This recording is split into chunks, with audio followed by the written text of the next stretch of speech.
बेटी के पापा हो बर खोजे चलेले आमाय रजलेले खाड आमाय रजलेले खाड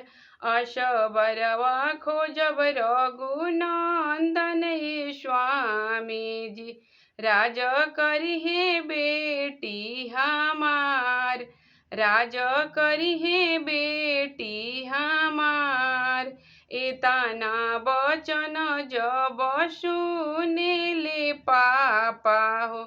आमा के दिले समुझाई आमा के दिले समुझाई तोहरे ही मनवा धनिया सरधा बहुत बाट कैसे पूजी सरधा तोहार कैसे पूजी सरधा तोहार अपना जाने में बेटी के निमन बरवा खोजिल नहीं जानी बेटी के भाग नहीं जानी बेटी के भाग बेटी के चाचा हो बर खोजे चलेले चाची रजलेले खाड़ चाची रजलेले खाड़ ऐसन बरवा खोजब रघुनंदन स्वामी जी राज करिहे बेटी हमार राज करिहे बेटी हमार पैसा नहीं मन में लालसा बहुत बाटे कैसे पूजी लालसा तोहार कैसे पूजी लालसा तोहार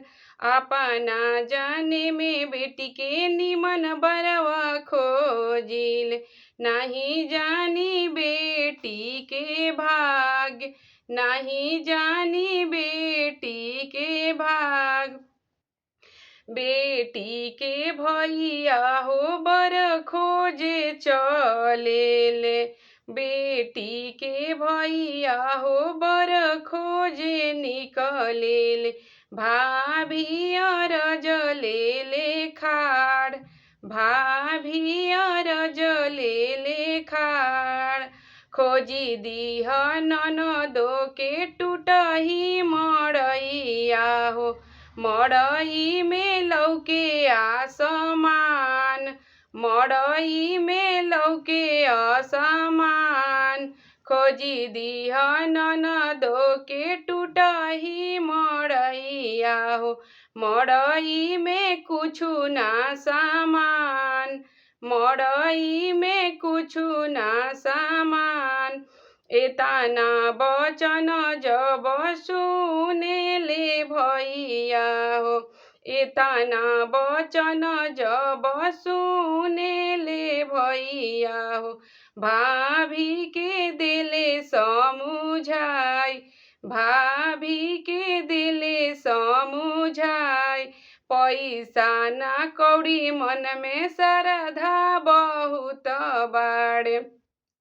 नहीं जानी बहिनी के भाग नहीं जानी बहिनी के भाग ओही मड़ैया में सब सुख पैहन खुश रही है बहिनी हमार ओही मड़ैया में सब सुख पैहन खुश रही हन बहिनी हमार बेटी के पापा हो बर खोजे चलेले आमाय रजलेले खाड़